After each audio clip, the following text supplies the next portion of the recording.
Hi Tom, thank you so much for joining me today. I really appreciate the time. So TCM, tell me about yourself and TCM. I see you're fully kitted today. Yeah, so my name's Tom. Run a small air conditioning business down in Crawley, TCM Air Conditioning. And yeah, it's been sort of 2 and a bit years now, been going. So yeah, I'm just sort of just trying to keep grafting. All right, quite a recent business then. Oh yeah, it's not been going too long. I mean, I've been in the trade for how long now? Probably, over 15 years probably, since I was 17. So, yeah, it's only recently that I've sort of gone on this sort of venture. Wow, so what made you start at 17, thought this was the industry for you? I kind of got forced into it by my mum, yeah. So What did she do? No, she didn't force me into it. It was more like like growing up, I wanted to be a BMXer, like a freestyle, like ramps and stuff. That's what I wanted to do. But at that time, it wasn't really seen as like earning crazy money and a lot of risk involved. But my mum was a recruitment agent, and she was just like, oh, I've got a week's work with like an air conditioning guy. You should go. And then it just kind of snowballed from there, really. Oh wow, what a journey. And do you still BMX at the same time? Yeah, I still try and get out a little bit. It's definitely gone away a lot just because of work. Injuries is a big one. But yeah, I mean, I try and sort of do that just to, once in a while, dust the cobwebs off. Well, so you've got your own business, you do BMX on the side. And what made you want to start your own business? That must have been, was that an easy process for you? That wasn't. So it was basically, so I had somebody who I knew and gave me an opportunity to go and sort of work with them because they was running a heating business. I was doing the cooling side, so it kind of made sense to bring the two together. But I did have a knee injury, quite a substantial one, and it was sort of my own fault, I guess. I was out BMXing and injury happened, and it sort of just didn't work out, which I completely understand from their point of view. It's sort of, they don't want anyone, being at risk while being on the job. So yeah, sort of kind of got forced into it, I guess. I want to say, but That must have been, if you don't mind me saying, do correct me if I'm wrong, it must have been tough when you got that injury. It was well tough, yeah. Just because like it was that thing of you being a BMXer, like you don't expect, like you don't go out there with the intention of getting hurt. You always know that there's that risk, but it's like a split second and things just change. And I ended up snapping 2 ligaments in my leg. Well, I've snapped 1 ligament, another one is sort of partially torn, and then people will probably know that like they see it. Like, I normally wear like a knee brace when I'm at work, just because it's like really wobbly, unstable. It's got a lot better now. Like it's pretty much good now, but more of a precaution. But yeah, definitely going through that time was a big jump because I didn't have anything at that time. So yeah, it's kind of that that you were on that kind of one-track journey. That's what you wanted to do, and then having to kind of figure out what that next step was. It must have been challenging in terms of kind of accepting that wasn't the route you were going to take. What got you from accepting it to suddenly going, let me do my own business now? It was a mix of a couple of things. So it was a case of I was already in the process of sort of, I've left my old company, which I was there for a long time. Great people, good work. But I left there to take on this venture with this other person. And then when that fell through, it was more like, right, it's actually got to happen. It's like there's no choice because I can't go back somewhere else with an injury. I can't go back to my old place because I've already left there, and there's only sort of kind of one way to go, which was self-employment. But again, like, my wife was really supportive. She was just like, look, if you want to do it, we'll like just go for it, and I'll be there every step of the way. So yeah, that was definitely a big help. Wow. It's great that you have that support from your wife, and you know, in terms of, you know, where you are right now, you know, from your experiences in the past, you know, you're here today because you know, we're here to talk about, you know, your just experiences about mental health, and yeah, with through all of that and where you are today, do you mind sharing a bit about your story as to why you want to speak to others about?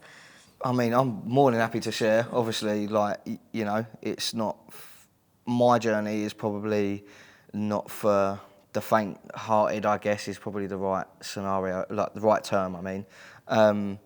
But yeah, I mean, I can start from the beginning and like give you the sort of milestones of where I am at this point. So you're welcome to give me whatever you're happy yeah, to so share. sort of growing up, you know, relatively happy kids, you know.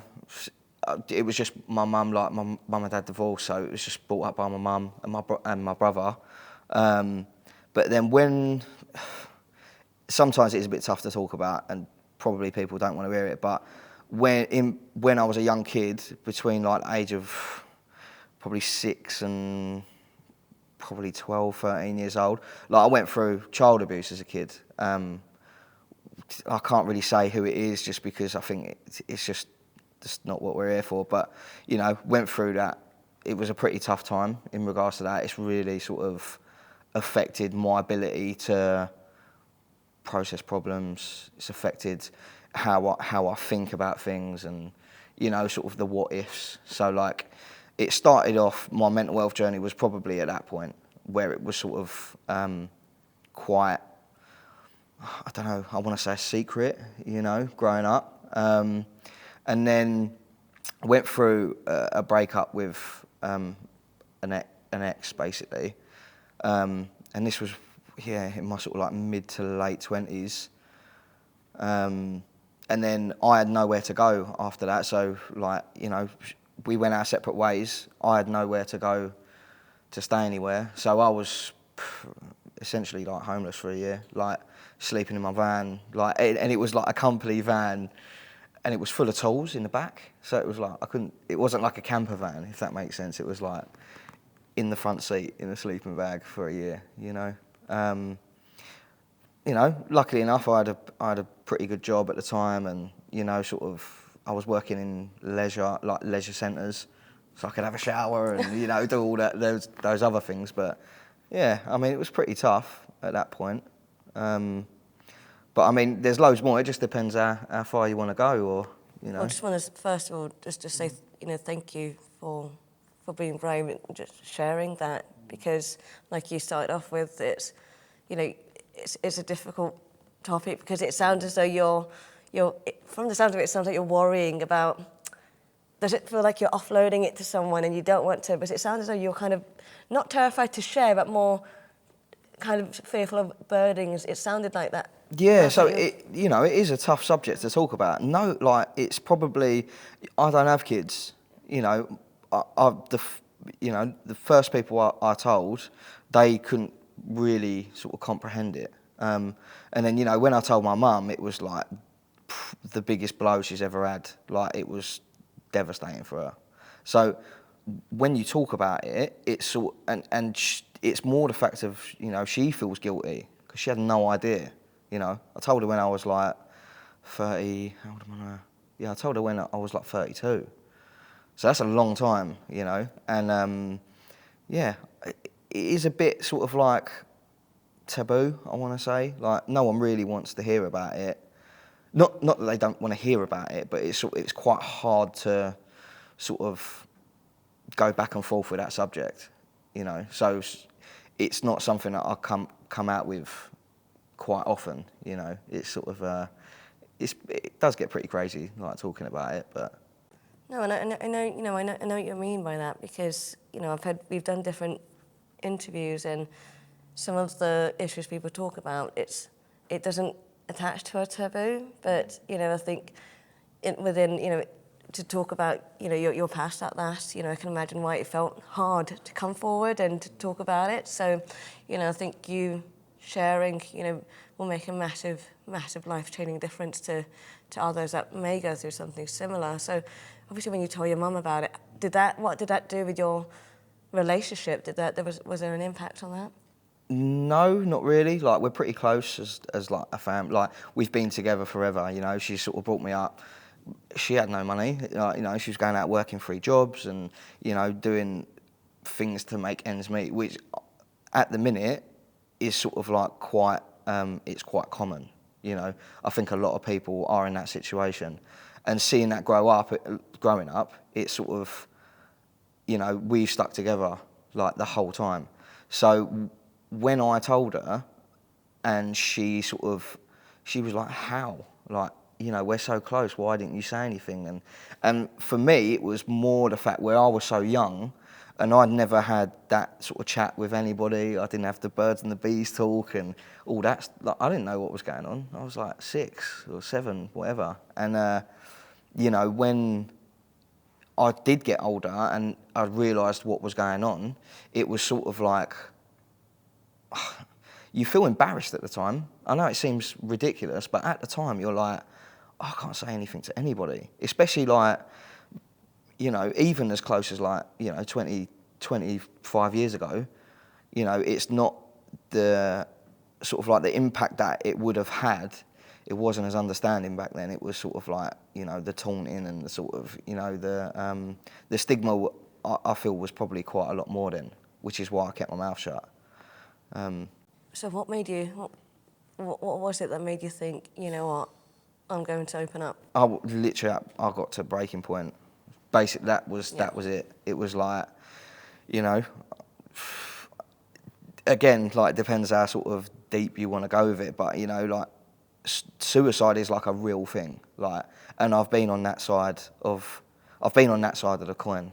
Well, I've actually been on both sides. I've witnessed it and dealt with it myself. And it's sort of, at that point, it's like, right, it's either going to go one way or the other. And when I told my wife about it, we was only going out for, what, 3 months? Maybe not even that. And I just like burst into tears. Like, I had a breakdown. Like, and I just didn't even know how to even tell anybody. It was so weird. And it was sort of after that, it's like, have I done the right thing? You know, have I done the right thing? Oh, should I have said something? Should I have just kept it secret?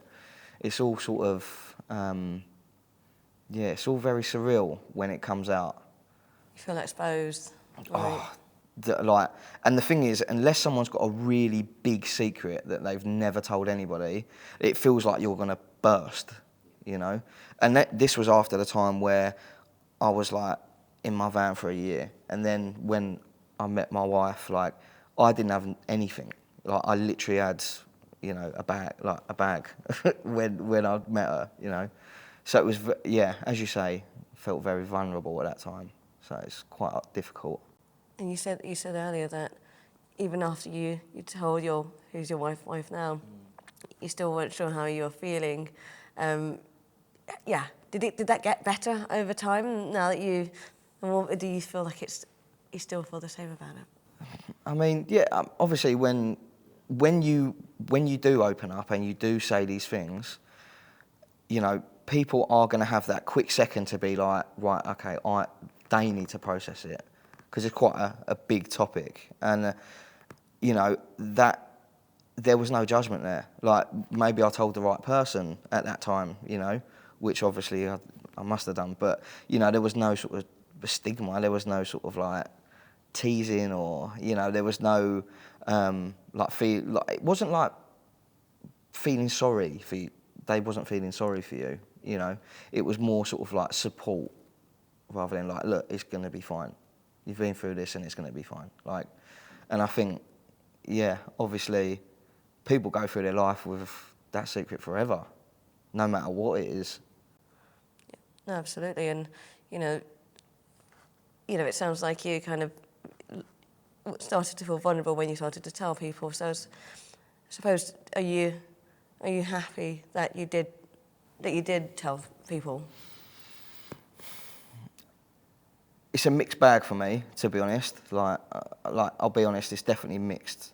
Just because it's more like, at the start, I thought I was gonna literally burst with whatever it was inside of me, just like this sort of constant panic and this constant like worry or whatever. And then as soon as I told somebody, it was more for like, as soon as I started telling people, it was more for them, you know, more to like get them out of their problems. And then when I did an interview for a BMX magazine, and it was sort of like, that subject has never really been crazy spoken about because it's such a sort of male-dominated. Like obviously now there's like females and stuff involved, but back then it was quite male-dominated. So to have somebody come out and be a little bit sort of vulnerable and tell their secrets, it was kind of, I think it was received really well.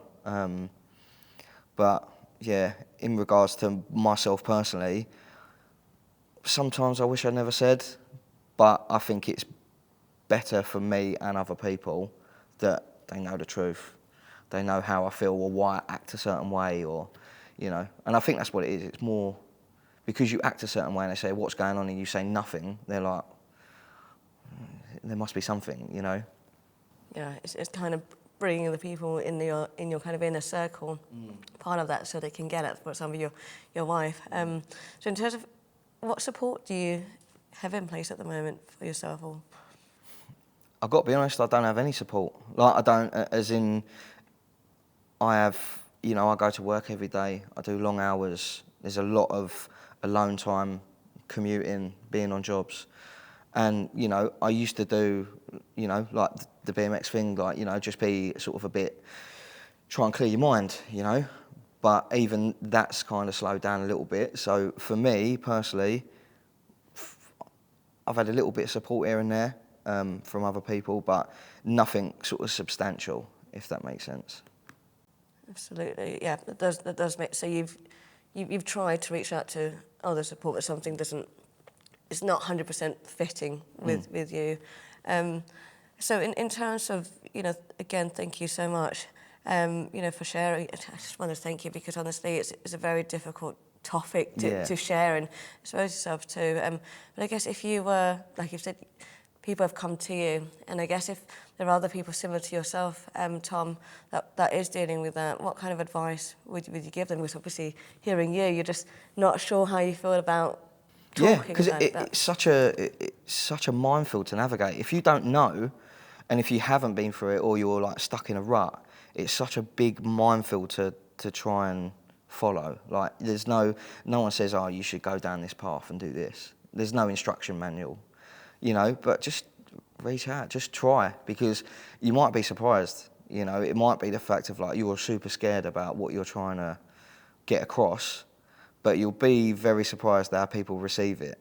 You know, people are very, you know, the people that have sort of bad things to say, you haven't even got to worry about them people, because they're not involved in your life. And if they are, they shouldn't be there if they've got that mentality. Brilliant. So basically, if someone has been through something similar, to reach out. 100%. Even though you're not sure what the outcome is, it's better than not doing anything, if that's what you're trying to say here, because you bottle it up, don't you? And then... Well, that's it. And it is kind of like opening Pandora's box. Yeah. You know, it's sort of like, do I keep it shut and then do I keep it there? But at the same time, you're like, if I open this box and I start telling people, it might be a really big weight lifted off your shoulders, and you can sort of start to navigate, process what's going on. You know, I still have wobbles all the time. Like, it doesn't go away. It really doesn't go away. But when you're acting a certain way, or where people are like, oh, there's something wrong, or, you know, at least they can sort of understand why, rather than like, oh, he's in a bit of a mood, what's going on, you know? And I think that's more what we've got to understand, is sort of people act a certain way, but you don't know why. And if people say, oh, I'm really upset because of this, or I can't do this because of this problem, then it will be a lot better received, rather than, you know, people just thinking the worst. Absolutely. And, you know, even though it's not going to be fixed or addressed, it's you feel, you know, you don't have to keep kind of, I think, explaining why something has happened, which ultimately hopefully builds that relationship so you can kind of move forward at the same time rather than kind of second guessing what they think is happening to you. But it's not to say that we're not saying everyone needs to tell their story, because as long as you're just reaching out to someone. And I think, in terms of, your journey, you mentioned being homeless at the same time, and what a journey you've had. So how was that? That must have been a really nice experience. How did you overcome that?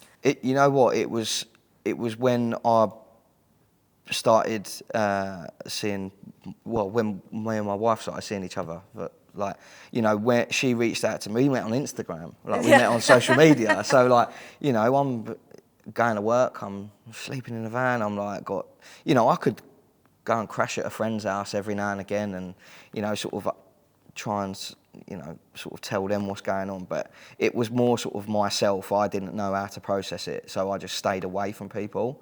It was more sort of it was pretty tough being in the van, and it's sort of you've got to kind of keep this secret to people that you're not doing this or you are doing it, and it's very strange. I didn't really let on that was happening. Not a lot of people knew about it at the time.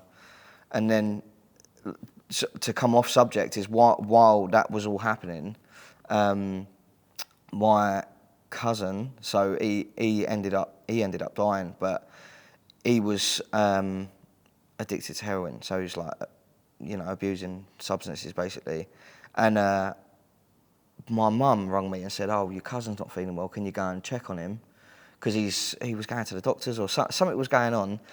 And then I get to his apartment, and I was like, he's not here. Where is he? So then, luckily enough, before I left, I went to use the toilet, and the toilet was shut. And I was like, "Oh, mate," and I was kind of trying to listen through the wall, and I just heard him in there just moaning and stuff, and I ended up sort of just getting in the door, and he was just just lying there, there was needle on the floor, needle in his bag, and he was just ODing. And then, at that time, it was I was in the worst situation you could think of, mentally.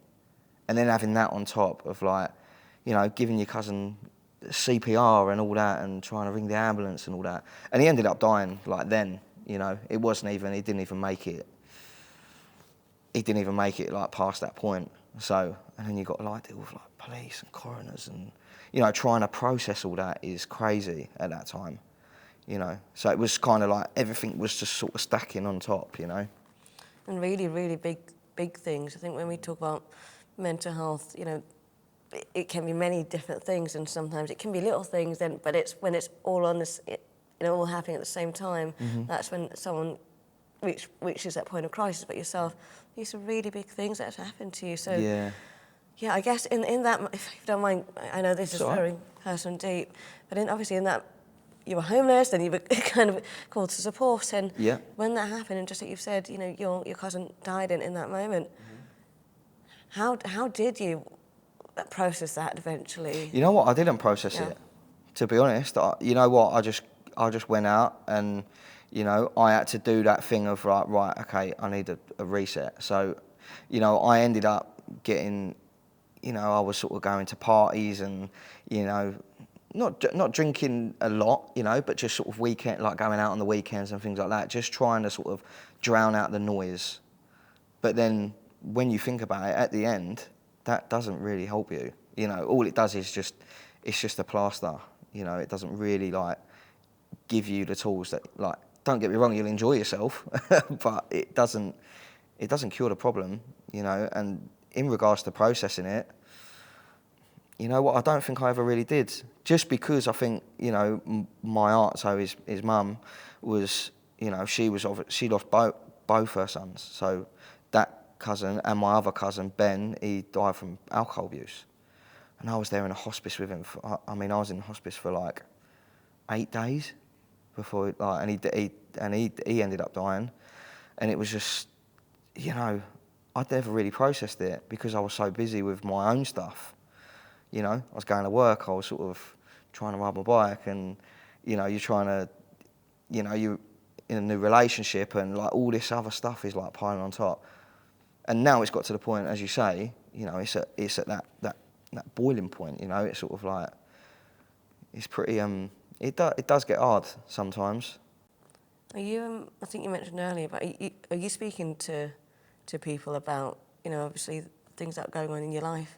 I've never spoke to like my friends, like they know, like my close friends know what's gone on. You know, I did the BMX interview, and obviously like that sort of I hope would have sparked a conversation in regards to, you know, mental health, because a lot of people didn't have no idea. You know, it's sort of you mask it so well, but yeah, I mean it's just tough. I've never really spoke to anybody about it. Like, did try like a little bit of therapy and stuff, and you know, but I think you got to find the right person. I think at that point. That's exactly that. I think, you know, ultimately it's everyone's so different, and you know, if you're, you know, ideally you need to speak to someone or try things that work for you, and you know, but the fact that you're talking about it is a massive step, and you know, I think acknowledging when you're doing that, acknowledging, you know, you know, your wife being there for you, and you know, in terms of if you were to, you know, tell someone in a similar position to you, you know, what would you encourage them to do or advise them to do if you could? So I would say, no matter what your problem is, it could be the worst problems you can think of. It could be way worse than my story, but it could be way less. It could be sort of kind of you sort of hear, you know, story like, say for example, this situation right now, like, oh, I'm nowhere near as bad as that, or you know, like, why am I complaining? And it's sort of like, it doesn't matter how big or small the problem is, it still gives you the same feeling no matter what it is. So even if it's like financial worry, or it's, I don't know, family issues, whatever it is, it could be like really small problems, it still makes you feel bad. It doesn't matter what it is. So I would say just, you know, reach out to someone you can trust. And if you haven't got that, then reach out to a stranger, because a stranger a lot of the time, you know, not a stranger, I would say like, you know, like a therapist or a counsellor, somebody who's not in your emotional circle, because a lot of those people take it to heart, you know, and when you're outside of that circle, people can look at it at face value and say, right, okay, this is what's going on, you know, this is why you feel this way, you know, and they don't judge you about it because they have no idea of your story. So I would say just go out, you'd be surprised. You know, like you might think, especially in the construction industry, people think they're going to get judged. People think like, you know, this sort of, I hate to say it, but this like man up mentality and stuff. And there is an element of that. Like, you know, you have got to get through the day. Like, and I totally get it, but I don't think people realise how much of a toll it takes on people when, you know, they're at work and they're feeling a certain way. And what must be tough as well is, you said you and your partner, is it business partner? So how many of you are there in your business? Oh no, so it's just me. It's just you. Yeah, so It's just you. like before I started TCM, it was like I went to work with, you know, like an old friend basically, and it just fell apart. Obviously knee injuries and sort of, you know, just one of the things just didn't work out. So, but yeah, it's just me on my own at the minute, and sort of, you know, trying to get that help is really hard when you're running a business alone, because you've got no one to bounce off. You know, even if you had a second person, you could be like, oh mate, like, I really don't feel good today. But being, you know, someone who works alone all the time, you don't really get that luxury. Exactly that. And you know, in terms of, you know, you've got your own personal things happening in your life, or is happening in your life, and then you've got your, you know, your work life too. So, you know, if you've not got that kind of connection or others to bounce off, that must be really hard, especially as well. You're on the road all the time, aren't you? So it's, when do you find that time? So what can you do? What do you do then to try and address that? Luckily enough, being, you know, growing up, I hate to keep like sort of bringing it back, but like BMXing, I've got a really good, you know, I've got a really close group of friends who we've been through everything together. Like any story, you name it, we've done it. But I've also got an extended, you know, I could reach out to anybody in that sort of community and I'll be like, look man, I don't feel too great. And they would respond. So in my situation, it's kind of great. But personally, I don't. I've got to be honest. Like personally, I just end up just burying myself into work, or I'll do like the long hours, or eat junk food, or But the thing that always brings me back is music. It's always been it's always been my favourite thing. So like my cousin, who I told you about earlier, he got me into music, art, graffiti, like all these like cool things as a kid. So like that sort of brings back good memories, So I normally just go back to something that makes me happy, and then try not to overthink the problems, So, that's brilliant advice. That's worked for you. You've got community that you've formed here through BMX and just extended communities, but also music. We've done a few interviews. No one's mentioned music before, but I'm assuming you would just blast music in the van and that will be your thing. So, do you ever have moments when you are, you're at work and you're finding you're up, today's not a good day? So, have you ever had those moments? And if so, what would you turn to? What would you do then? I have them all the time. Like people, there is quite a lot of. I would say, social media is sort of like a big. It's so great in some respects, but it's not so great in other respects. So it's really good. There's a few people out there that are promoting mental health, and they really do hone in on it. But when you're there on your own on a job and you're breaking down, there's timeless amounts in the van where I've just been driving home and just burst into tears just because it's so overwhelming. It's like, this job hasn't gone right, or I need to get back to this customer, it's really busy, or that customer hasn't paid. All these things just start stacking up. I have breakdowns all the time, and people probably don't want to say that they don't. They don't want to sort of open up and say it. But I'll admit to it, And the thing that gets me through that is knowing that they're all temporary problems. They're all gonna go away. Like, anything can be repaired. If you make a mistake, someone out there can repair it, With regards to money, unfortunately, money is what makes the world go round. It's just one of them things. And you've just got to take it step by step. I feel like it's so easy to just blow everything out of proportion, overthink stuff. And sometimes you just got to take a step back and be like, right, okay, write a list down, just check it off. And then all of a sudden your worries will start going. But that's normally how I deal with it. Brilliant. And like all the examples you mentioned about some of the reasons why you can have a bad day, is really why from our perspective, as us Mates in Mind mental health charity, we're seeing that there's a call out from individuals who aren't part of an organisation that naturally would give them that support, for yourself. So if you are struggling, someone's not paid you, you normally, if you were part of an organisation, that wouldn't be the burden on you, it would be on someone else to support you with that. So it's so challenging to work independently, but obviously it has its pros. So in terms of, have you thought of, if there was help out there, what would that look like to you if there was help for people like yourself that are working for themselves and just for themselves? What help would you like?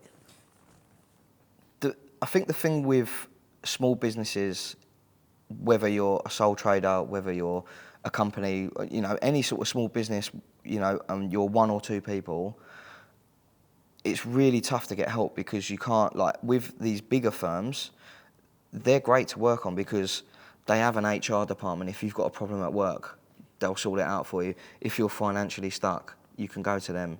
If you're having troubles at home or whatever it is, you can go to someone, especially with your mental health, and go, look, I'm in a bit of a situation here, I really do need some help.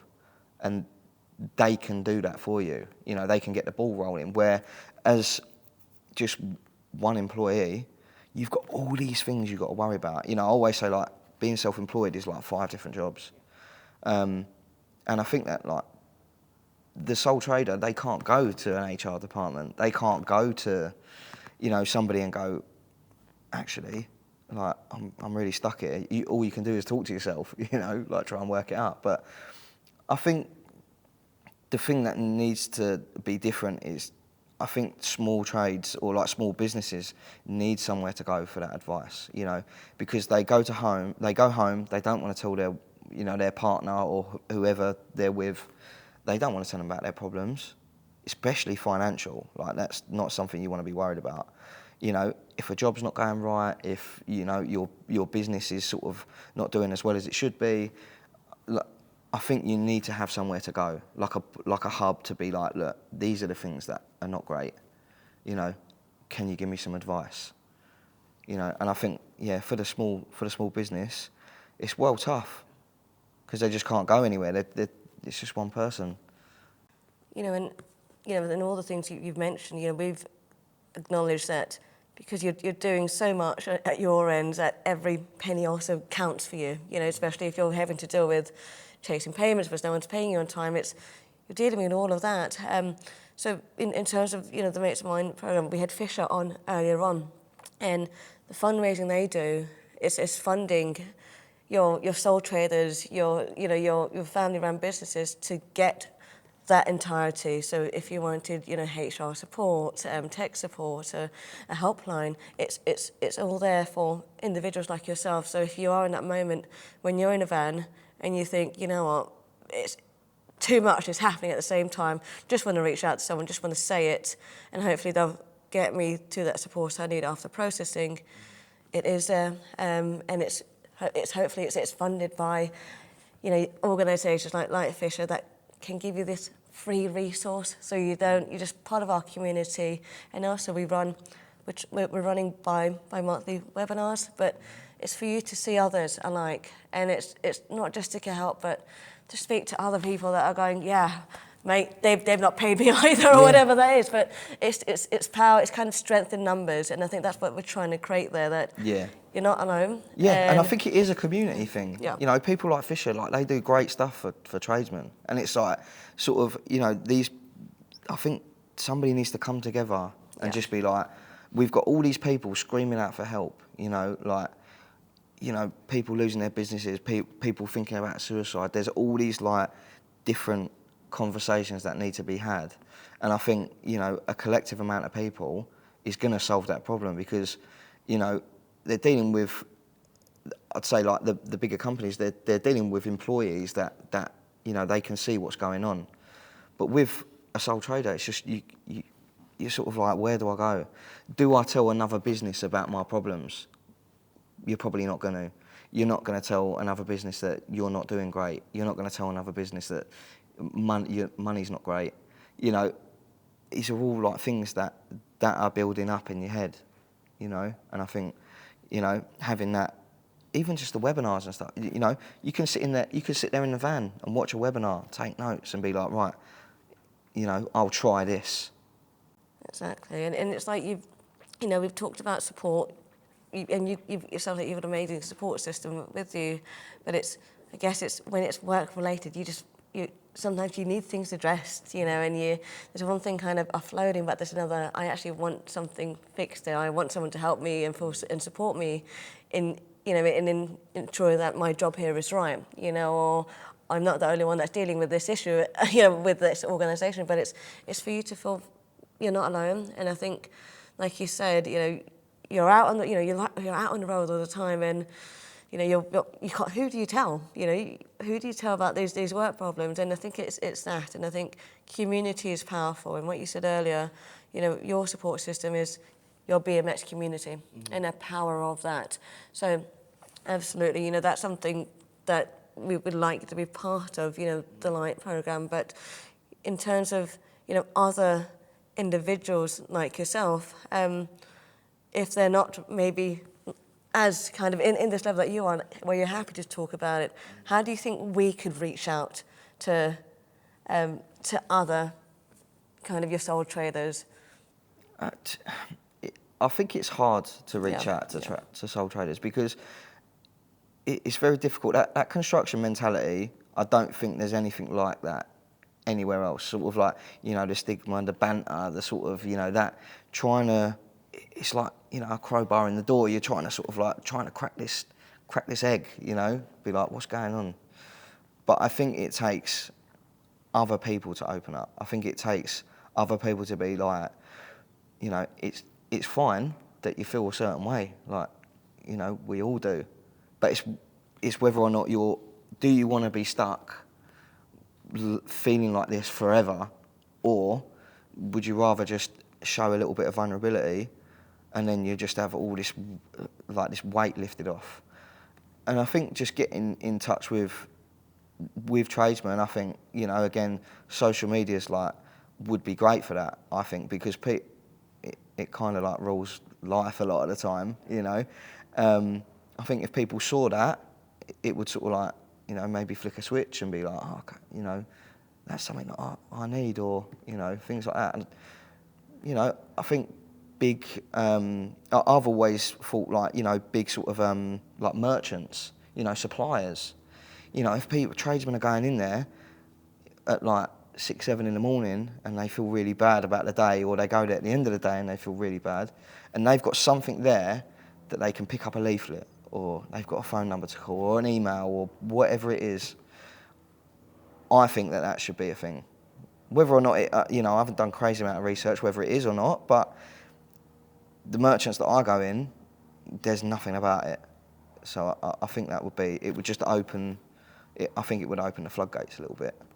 So it's that for us, you know, it's the first, you know, do you guys need it? And it sounds like, yes, you do. Sometimes you just want to see a number there to go, oh, actually, today I've had a tough day and I've just gone in to do my day-to-day work and I've just seen a number. So, yeah, if, you know, for us, we feel it's a population in the industry that sometimes don't see us, and we're trying to get ourselves out there so people know that they're not alone, but you're part of our community. We're in it together. And, you know, you shared, you know, earlier that if you don't mind me kind of going into this about suicide. And so is that your own personal experience with suicide? As in, you think about, was that? Oh, yeah. I was treading on thin ice, for sure, at that point. When I was in the back of the van and I was like, you know, I didn't really care at that point. At that point, I was just like, I don't know what else to do. I'm done. I've got nowhere to turn. You know, I've got nowhere to live. You know, I've got no partner. I've got nothing. You know, all my stuff was stored in my mum's garage. That got flooded and ruined. So all I had, literally, for, you know, nearly a year, was a gym bag, like a small gym bag full of clothes. That's all I had. And it was just that thing of, you know, I was in the back of the van. I'm not going to go into detail about what I was doing in there, because it's a pretty dark, you know, I don't want to go back there. But it was a pretty dark time for me at that point. Luckily enough, it didn't go the way it should have gone. But at that time, it was pretty bad. And unless you've been through it, unless you've spoken about it, unless you've had that feeling, no one is going to know. Like, no one will ever understand. And people are like, you know, a lot of people are like, attention seeking and this and that. It can't have been that bad. And I'm like, it definitely was that bad. Like, I'm growing up BMXing, like, and having all these crazy injuries. I'm pretty tough, like, mentally and physically, like, just beat up. But there's nothing I've had pain like that ever. And I think that, you know, seeing my cousin die in front of my eyes and having to deal with all that, you know, giving him CPR and all this stuff, it's like, it really puts it into perspective that it is a one-way ticket. Like, it really is. And I think that people don't understand that, about that feeling.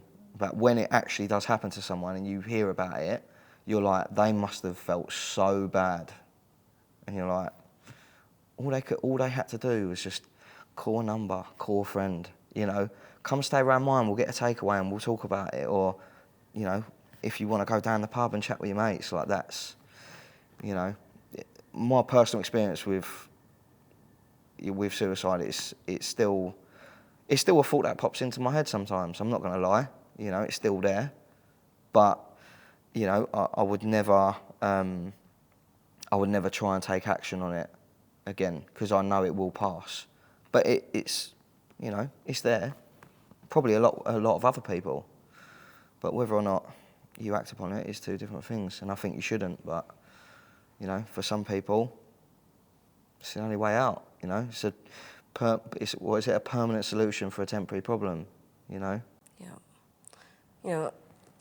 I honestly can't thank you enough for, sharing that, because, like you said there, it can bring you back, and that's why you don't want to get too close to it. But for you to, sharing this, well, hopefully, just reach out. That would reach out to someone, and someone could be experiencing that similar thing. And like you said, just because you thought of doing it before doesn't mean you're not thinking about it every day, but it's how you're feeling and how you're trying to cope with things. And I guess it's when you were going through it, were you seeing people at the time? Was there? Do you think people could have noticed some of the signs at the time when they were with you? I mean, a lot of the time I was on my own. You were? Isolated. I think that was the worst thing, is I was still working at that time. So I was going around as if nothing was going on. You know, a lot of people didn't even know that I was going through these problems, and it's only when, I had a complete breakdown and I was just, I'd be on nights out and I'd burst into tears, I'd have some beers and then I'd just burst into tears and just open up them floodgates, and people were like, why didn't you say anything? And they're just like, I don't know, I was just on my own, just trying to get through it, and I think people can see the signs. I just don't think they know what they are. So, I don't think there's enough information about people who are having these thoughts. I don't think there's enough or people don't want to read the information that's like, if you see signs of this in somebody, something's going on, And I think I think there needs to be more stuff for, again, reaching out, reading the signs, and, just checking in. I guess what kind of made me think as well, it's the job that you're in, you're working in isolation, so it's how can we all see you if you're, so I guess if there's more presence, what you're saying, then hopefully we can try and reach out to you when you are at that point of crisis. So, thank you. And in terms of, your support with your wife, does she understand some of the signs? Has she? Yeah. How is she in terms of supporting you with this? I mean, she's great. She has her own dealings with mental health. She's had trauma. She's, had other things that I don't understand. She's had things that don't make sense to me, but I can't comprehend why these things happen, or and why she does it. But it's sort of, we know each other's boundary. We know each other where we go, I'm only feeling at 10% when I get in, and she can sort of say, look, it's fine, I understand what's been going on. She's kind of cool with it, But I think she's had a bit of a hard ride with me, because before I met her, is obviously I didn't speak about anything. After that when I opened up the floodgates, it was like all these things started happening. It was like I'd have moments of overthinking. I'd have moments of low mood, and then that'd carry on to other things. She'd be like, "What is going on?" And it's because I don't know. As I told you before, I haven't processed any of this. I haven't seen somebody professionally, so it's kind of just goes on from that. And she's great with it. And same back at her. I try and support her if she's feeling a certain way. I'll just be like, look, what can I do to help? Do you want to talk about it? How was your day? And, that sort of thing. I think sometimes that's all it takes. Sometimes a little bit deeper, but, I think if you've got a good partner, they'll understand. Yeah, I mean, it sounds like, for you, you sharing that, you both are going through things, but it's you both opening and feeling safe in front of each other. And I think sometimes that's why people don't talk. It's because it's that feeling of unsafe. You know, what then happens with this information or all of that. So the fact that you have that is absolutely brilliant. I think you mentioned to me earlier she's half Filipino. Is that right? She is. Yeah, she is. So what do you think of the Filipino culture then? Because we've got something to talk about with mental health here. What are your I think it's great, honestly. Like, I'd never experienced anything like when I first started dating her. Met her mum. Mum was super friendly, and then I'll never forget. We went out for some drinks, and then we came back, hungover in the morning, on a Sunday, and I walk out, and I've sort of just got a pair of tracksuit bottoms on and a hoodie, and I open the door, and there was just the whole sort of like her friend group was there, like the whole community was there for like Sunday lunch. And I was like, "You all right? How's everything going?" And they were just like, "Who is this new guy?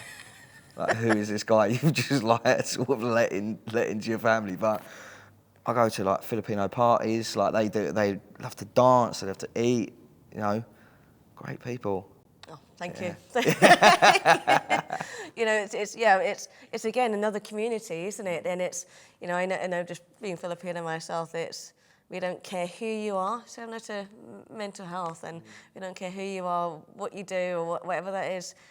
You are, you know, you matter. Yeah. You know, your life matter. You're part of that family, and you're part of them. So yeah, good family to be in there. Yeah, there you go. And you know what they've done? They've done more than enough. Like, they've done so much for me. Like, in regards to, like, I've come from, you know, at that point, I didn't have a lot going on for myself. So to take me, like, you know, when I spoke to my missus and was just like, "Oh, look, like, I've kind of got nowhere to go. I don't want to stay here." I was like, "But I'm just letting you know what's going on." And she asked her mum, and it was cool, and it was like opening your doors to someone who is like not a stranger, but near enough a stranger, you know, to be like, "Oh, it's cool if you like crash here," and you know, and she's helped us through a lot, you know, in regards to, you know, even down to like when we've been short of money, like, you know, before I started the business, and it was like sort of through COVID, and you know, she was really helpful, and like they all are, you know, they're all great. Have you had our lecture on yet then? Yes. Oh yeah. Oh yeah. It's good food. Well, you know, it was good to, you know, learn that. You know, Filipinos, my culture, and my community. So it's one of those things when you meet other people that know of other Filipinos, it's always like, family. And you know, that's what we, you know. And when I think of my culture, I think of when mates and I are trying to create a culture where people feel like you are part of this bigger family, but it's more of there is support there, and you know, so it was kind of like he's in safe hands. He's with Filipinos. Yeah, exactly. But yeah, so is there any kind of final words you wanted to give to tell anyone, to tell others out there, you know, with everything that's went on, what are your final words to others? I think, you know, if you come from a sort of not a safe environment, like someone like me, who's been questioning their whole life about how things could have been, you know, you probably feel a certain way. You know, you probably don't want to tell anyone because back, like, you know, with my story, it was sort of like I didn't feel safe at that point. You know, I didn't have nowhere to turn, no one to talk to, no sort of authority figure, and the authority figure I did have wasn't nice, you know. So I think if you're in a safe space and you're aware of everybody around you, or you've got good friends, good family, you're close with people, just open up the doors. Just see what happens, because you know it can go one or two ways. It can go, "I didn't know you was going through that, and I'm really sorry you went through that," or, you know, "How are you feeling now?" Or it's going to go the way of, you know, that sort of stigma route. But if you tell them and that happens, they're not the right people, you know. And I think before it gets to boiling point, before it gets to suicide, before it gets to low mood and, you know, withdrawal, you know, like all those signs of you know, getting away from people, just open your mouth. Like, it's just, you know, just do it. whether it's a stranger, it could be somebody who, like, you meet at a party and it gets a little bit deep and then you go, right, there's my chance. Take that chance. And then once you do, you just be like, it's like you just open up. It's crazy. But yeah, I just think reach out, whether it's to a charity, your mates, you know, even your GP or whoever it is, just go for it. You'll be pleasantly surprised with how it gets received.